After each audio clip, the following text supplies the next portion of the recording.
Bonjour et bienvenue à tous donc pour la deuxième partie de cette vidéo. Là, l'objectif de la vidéo, je le rappelle, c'est de rentrer un petit peu plus dans le détail de l'utilisation d'Insight. On verra, on va regarder les filtres, on va regarder les tags, voir un peu comment tout ça s'organise. Durant cette vidéo, je vais poser 4 questions différentes. J'en referai après d'autres vidéos de façon à continuer un petit peu ce questionnement que vous allez pouvoir avoir. Donc la première question, ça va être comment on utilise Insight quand mon site n'a pas trop de visibilité, voire aucun mot-clé en termes de résultats. Après, on va regarder comment trouver les mots-clés par thématique. Ensuite, on va regarder donc comment trouver les mots-clés uniques de mes concurrents que moi je n'ai pas. Et ensuite, on va pouvoir répondre à la question, est-ce que je peux faire de l'AdWords avec Insight? Allez, on regarde tout ça. Alors, on va commencer par la question phare que l'on a très régulièrement vis-à-vis de nos clients, c'est de dire en gros, j'ai mis mon site, j'ai pas de résultats, Insight, il me sert à quoi? Insight, en fait, il va vous servir à récupérer toute la stratégie mots-clés dans tous les cas, que vous ayez des mots-clés ou que vous n'en ayez pas. Donc, je vais vous montrer un petit peu comment ça marche. En gros, il y a plusieurs possibilités. La première, déjà, va être de partir sur Market Explorer. Je vais rester dans la même thématique, de tout ce qui est chat et chien et l'alimentation. Là, comme vous pouvez le voir, donc dans Market Explorer, j'ai mis par exemple croquettes pour chiens. Vous, votre site, il démarre, vous n'avez pas de visibilité, vous cherchez à mettre en place toute la stratégie et automatiquement, si performance ne va pas être très efficace à ce niveau-là. Donc là, Market Explorer, on met croquettes pour chiens, on va avoir donc tout un ensemble de résultats. On voit qu'on a 80 mots-clés proposés, 8650 recherches au global.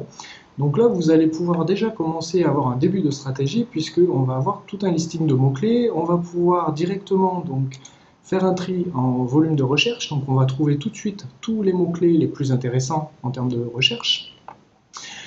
Donc vous allez commencer par sélectionner les différents mots-clés qui vous intéressent par rapport à votre stratégie et pouvoir les intégrer donc dans un tag ou dans un dossier en fonction de l'orientation que vous souhaitez prendre.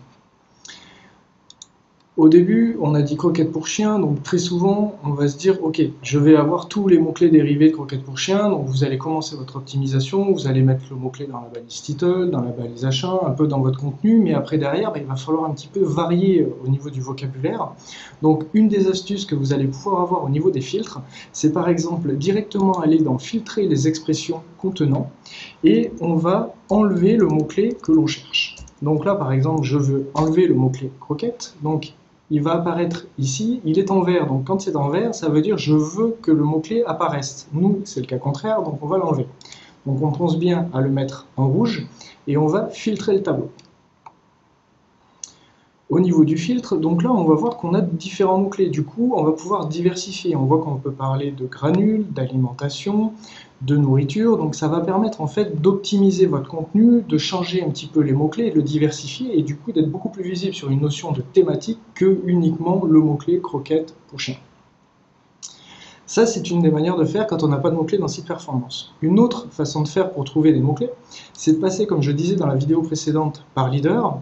C'est-à-dire que là, on va dire, ok, je veux chercher l'ensemble des sites les plus visibles sur la thématique des croquettes pour chiens. Donc je remets le mot-clé tout en haut dans le champ de recherche. Et derrière, donc, on voit qu'en résultat, on va avoir tout un ensemble de sites qui répondent à la demande de la thématique. Une fois que je les ai trouvés, je vais prendre par exemple le premier site le plus visible sur la thématique, et je vais donc cliquer sur Site Performance, qui va nous permettre du coup d'identifier tous les mots-clés d'un des sites leaders de la thématique, et comme ça, on va pouvoir de la même manière aller pouvoir sélectionner les différents mots-clés et au fur et à mesure, toujours les intégrer dans son tag ou dans ces différents dossiers qu'on a choisis. Une autre manière de faire, si jamais on ne trouve pas suffisamment de résultats dans Insight pour X ou Y raison, il ne faut pas hésiter à aller directement sur Google. C'est-à-dire qu'on va taper la requête qui nous intéresse, la thématique que l'on veut. Derrière, on va prendre un des premiers sites visibles en résultat naturel. Et de la même manière, si ce site est premier, c'est qu'il doit avoir quand même une très bonne visibilité. Donc je vais pouvoir récupérer le domaine, retourner dans Insight et le mettre dans Site Performance pour faire de la même manière la récupération de l'ensemble des mots-clés thématisés. Alors maintenant, on va essayer de répondre à la question « Trouver des mots-clés par thématique ». Donc vous avez vu sur la question précédente, j'aborde un petit peu le sujet où je parle de mots-clés thématisés, etc. Le site est spécialisé, donc automatiquement, on est réellement dans une thématique bien particulière. Donc là, pour le coup, ce qu'on va faire, c'est qu'on va aller chercher des sous-thèmes. C'est-à-dire que l'objectif, ça ne va pas être de suivre sur une logique de mots-clés, mais vraiment sur une logique de répertoire. C'est-à-dire que comme un site est structuré avec différents répertoires, vous avez des thématiques, des sous-thématiques, comme des répertoires et des sous-répertoires.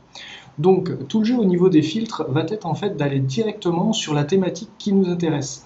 Alors c'est beaucoup plus efficace sur des sites qui ont beaucoup de pages, parce que du coup, il y a plein de répertoires dedans et on trouve souvent ce qu'on cherche.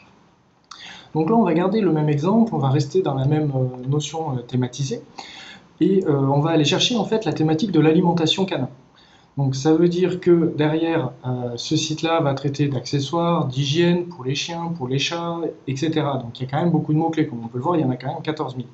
Donc ce qu'on va faire, c'est qu'on va utiliser la partie filtrée, et on va aller sur le champ filtrer les URL contenants.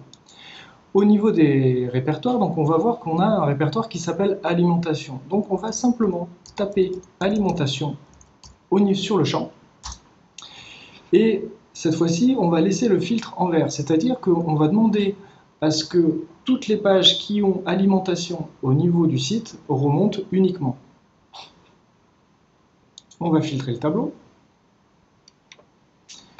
Et donc, comme on peut le voir dans la colonne page positionnée, à chaque fois, toutes les pages qui vont remonter intègrent le répertoire alimentation, quels que soient les sous-répertoires, ce qui permet en fait de cibler directement tout un ensemble de mots-clés qui viennent impacter la thématique de l'alimentation. Donc ça, vous le faites sur différents sites à multiples reprises. Vous allez pouvoir après ainsi cocher différents mots-clés qui vont vous intéresser et les intégrer par exemple dans une logique de dossier cette fois-ci. Comme on peut avoir des dossiers et sous-dossiers, on va avoir des thèmes et des sous-thèmes. Donc un des gros thèmes, par exemple, va être l'alimentation au global. Vous pourriez après avoir un sous-thème, un sous-répertoire avec pour chien et un autre répertoire pour chat. Et vous allez commencer à pouvoir structurer votre arborescence de mots-clés, votre cocon sémantique. Alors maintenant, on va essayer de répondre à la question suivante, comment trouver les mots-clés uniques de mes concurrents? Par contre, on va essayer d'amener un peu plus de complexité, parce qu'on peut se retrouver très facilement dans ce cas-là. C'est-à-dire que là, je vais prendre un site qui fait de la commercialisation aussi d'alimentaire au niveau chat et chien. Par contre, qui n'a pas une très grosse visibilité, comme on peut le voir, il a 54 mots-clés en première page de Google. Et du coup, dans Insight, si on regarde au niveau des concurrents, on va s'apercevoir que les sites qui sont en retour ne sont pas forcément les gros sites leaders et donc du coup il va être délicat de pouvoir aller récupérer des stratégies mots-clés sur des thématiques bien particulières. Donc comment on va opérer au niveau des filtres pour faire tout ça? Ce que l'on va faire, c'est qu'on va déjà récupérer nos 54 premiers mots-clés. Donc je viens directement dans expression de recherche, je vais sélectionner tous mes mots-clés, et je vais les coller dans un tag. Donc je l'ai fait juste précédemment en préparant la vidéo, donc là j'ai coché mes mots-clés et j'ai cliqué sur taguer. À bien garder en tête. Une fois que j'ai fait ça, je vais pouvoir directement retourner sur un des sites leaders, donc comme on a pu le voir sur les parties précédentes, nous avions trouvé rocketland.com, et on va aller donc récupérer les 14 000 mots-clés, mais là on les veut thématiser. Donc comment utiliser les filtres dans ce cadre-là? Donc première chose, comme la question précédente, on va aller cibler une thématique particulière au niveau du site. Je récupère donc le filtre alimentation et je vais filtrer. On peut ajouter plusieurs filtres en même temps, mais pour la vidéo, je préfère le faire pas à pas, comme ça au moins ça sera beaucoup plus compréhensible. Donc là, j'ai ciblé uniquement les pages qui ont l'alimentation. Par contre, je ne sais pas si dans les 875 mots-clés, je n'ai pas déjà, moi, des mots-clés sur lesquels je suis déjà visible. Donc l'objectif va être maintenant de filtrer sur mes mots-clés à moi. Donc comme précédemment, on a mis dans un tag les mots-clés de notre site, je vais aller chercher dans la partie filtrée sur un tag mes mots-clés.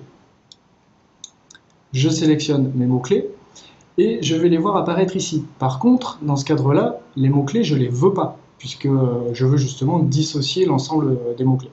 Donc on va cocher en rouge la partie tag mes mots-clés. Par contre, à ce niveau-là, on a deux tags. Donc il faut bien penser au mode ou et, qui en fonction en fait va amener des filtres un peu différents. C'est-à-dire que si je mets le mode et, je vais avoir à la fois les deux tags qui vont être pris en compte. Si je mets le mode ou, j'aurai soit l'un ou soit l'autre. Donc du coup les résultats seront différents. Pour cet exemple-là, on va mettre le mode et. Je ne veux pas avoir mes mots-clés et je veux uniquement faire l'analyse sur les mots-clés, sur les pages qui s'appellent alimentation. Et là, je vais filtrer le tableau. Maintenant, on peut savoir au niveau des résultats que là, on voit qu'on n'a plus que 856 mots-clés. Donc là, je vais me retrouver uniquement avec les mots-clés thématisés d'un site, tout en ayant enlevé mes mots-clés à moi. Donc du coup, automatiquement, c'est des mots-clés uniques que moi, je n'ai pas. Alors maintenant, on va aborder une question qui nous est aussi souvent posée, c'est est-ce que je peux faire de l'AdWords avec Insight? Alors la réponse, évidemment, est oui. Pourquoi? Parce que, comme on peut le voir sur l'affichage, à chaque fois, on va identifier des volumes de recherche en naturel, donc les résultats AdWords apparaissent au même titre. On a des indicateurs AdWords de concurrence, donc je le rappelle, plus la jauge est remplie, plus ça veut dire qu'il y a une demande importante au niveau de ces mots-clés-là. Et on va traiter aussi du coût par clic, donc du CPC en AdWords. Donc bien évidemment, cela va vous aider à pouvoir orienter la sélection des mots-clés sur des choix stratégiques en fonction de la demande, de la tarification et du niveau de concurrence. Pour vous aider à ça, on a mis en place donc dans la partie filtrée des filtres glissants. Donc là, vous voyez, on va pouvoir identifier la proximité avec la recherche, les volumes de recherche moyens mensuels, le niveau concurrentiel, le CPC AdWords et le nombre de résultats. Donc, une des façons de faire, par exemple, pour aller chercher ce qu'on appelle des mots-clés pépites, des mots-clés qui ont une tarification assez basse, mais une bonne demande et énormément de recherche au niveau de Google, on va dire recherche de Google, un minimum, par exemple, de 500-600 recherches par mois, un niveau concurrentiel qui soit relativement faible, et un CPC qui peut être assez faible aussi, de façon à ne pas aller chercher des gros mots-clés ou alors utiliser l'ensemble de son budget AdWords. Par la suite, il suffira de filtrer et là, on pourra voir apparaître donc, tout un ensemble de mots-clés pépites donc, qui vont être intéressants à avoir, donc qui risquent de ramener pas mal de trafic et qui du coup ne coûteront pas forcément trop cher. Donc voilà, j'ai fini d'aborder un petit peu les différentes questions que je voulais voir avec vous. Si jamais vous avez d'autres questions, n'hésitez pas à m'en faire part, comme ça moi j'essaierai de faire des vidéos, ça permettra de faire profiter à tout le monde un petit peu de tout ça. Donc pour nous contacter par mail, c'est commercial@yoda.com et si vous voulez nous contacter par téléphone, c'est le 04 67 15 54 09. Merci à tous.